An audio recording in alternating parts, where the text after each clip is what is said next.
Hello and namaste guys, welcome to our new blog. I hope कस्तो हुन्छ सबजना कसरी हुनुहुन्छ है। हामी पनि एकदम है। आज चाहिँ हामी चाहिँ जाँदैछौँ बाहिर घुम्नलाई र हाम्रो च्यानलमा नयाँ हुन्छ भने तपाईँहरूले एकचोटि पहिला सब्सक्राइब गर्नु होला। हाम्रो निर्वाह राई मुभिज एकचोटि सब्सक्राइबमा बनाएर सब्सक्राइब थिचेर बेल आइकन पनि ट्याक्क बजाउनु पऱ्यो है। र आज चाहिँ हामी चाहिँ हाम्रो अङ्कलको च्यानलको लागि चाहिँ हामी भ्लग बनाउनको लागि जाँदैछौँ। सो हामी कहाँ जाँदैछौँ भन्दा चाहिँ हामी चाहिँ अहिले चाहिँ धनेश्वर धाम जाँदैछौँ। हाम्रै हामी बस्ने नजिकै रहेको चाहिँ पासीकोट ओखल गाउँ अनि टोखाको बिचमा रहेको धनेश्वर धाममा जानेछौँ।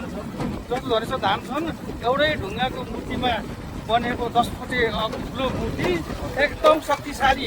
त्यहाँ अब आइपुग्नु आयो। हामी जाँदैछौँ। हामी तिनजना एउटै बाइकमा, हाम्रो पछाडि बस्दै हुनुहुँदैन र बिचमा हुनुहुन्छ चाचा र अगाडि छु म पुत्तर। मेरो पुत्तर ए मान्छे हो यही रोकिने भयो। त्यो घुमेर ल यहीँ रोकिनु हुन्छ। यहीँ रोक्ने हामी यहाँ ल अहिले चाहिँ हामी बाइक यहाँनिर पार्किङ गरेर जाँदैछौँ है। त यहाँबाट चाहिँ अलिकति टाढै नै रहेछ। यहाँनिर चाहिँ हिँड्दै जानुपर्ने रहेछ है। सो भर्खरै यो चाहिँ भर्खरै नै कहिले भर्खरै राखेँ होइन, भर्खरै राखेको यहाँ चाहिँ। अनि हामी चाहिँ यहाँनिर अस्ति राख्दाखेरि चाहिँ आउनु पाएन र नयाँ वर्षको कारणले गर्दाखेरि घुमफिर भयो। हाम्रो चाचा अस्तिदेखि नै आउने रहर गरिरहनु भएको थियो र आज पुरा भयो होइन त। टक्कसँगले टोपी ढल्काएर दौरा सुरुवाल टल्काएर हिँड्दै हुनुहुन्छ। ल स्वागतम धनेश्वर राय नम। यहाँ फेरि उकालो छ। यहाँ अलिक उकालै नि रहेछ। जाऊँ न।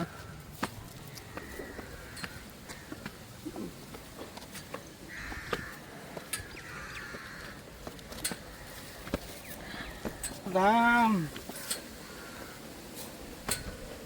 ल थोरै सिडी रहेछ। उकालो त उकालो नि छ। यहाँबाट चाहिँ हामी टक्कसँगले पुग्नेछौँ।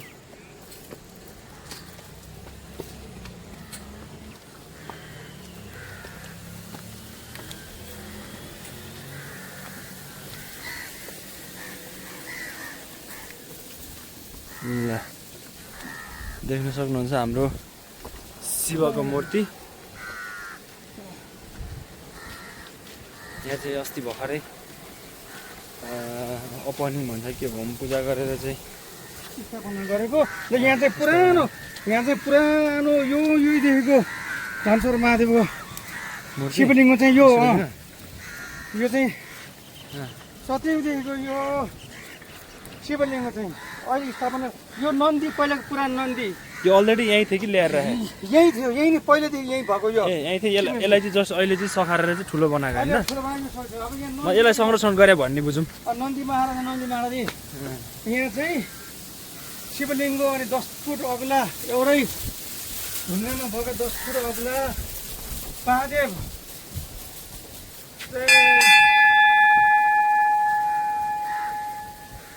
यहाँनिर जस्तो पहिला पुरानो के थियो त यहाँनिर?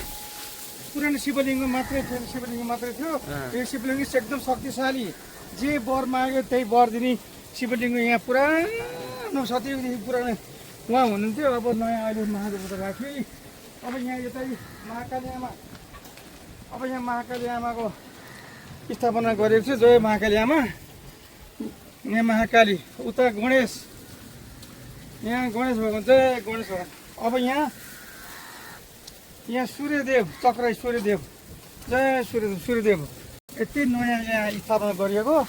तपाईँहरू पनि पासीकोट एरियामा बसेर शिवको भक्त हुनुहुन्छ भने चाहिँ यहाँ आउनु सक्नुहुन्छ है त। हाम्रो यो चाहिँ पासीकोट फुटसाल के अरे पासीकोट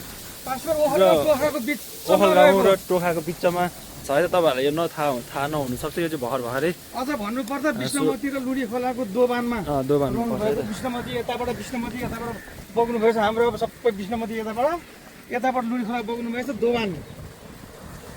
ल है त यस्तो छ। तपाईँहरू पनि आएर दर्शन गर्नु सक्नुहुन्छ र म पनि दर्शन गर्छु। अब यहाँ घन्टी सन्टी बजाएर मसँग तिमी दर्शन गर भति जालो जाऊ।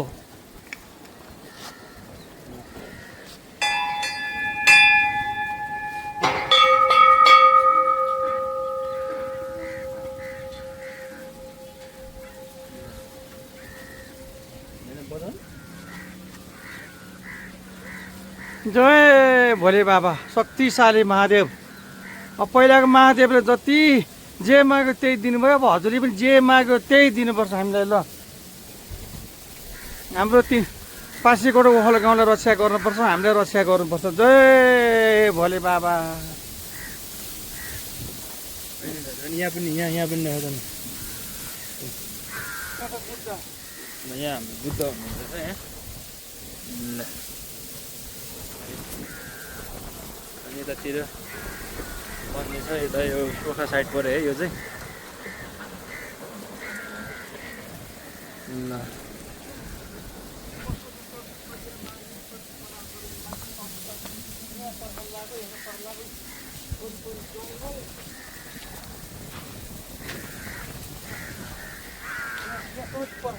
चाहिँ हामी चाहिँ यहाँ धनेश्वर धामबाट चाहिँ दर्शन गरेर हामी चाहिँ फर्क्यौँ होइन त?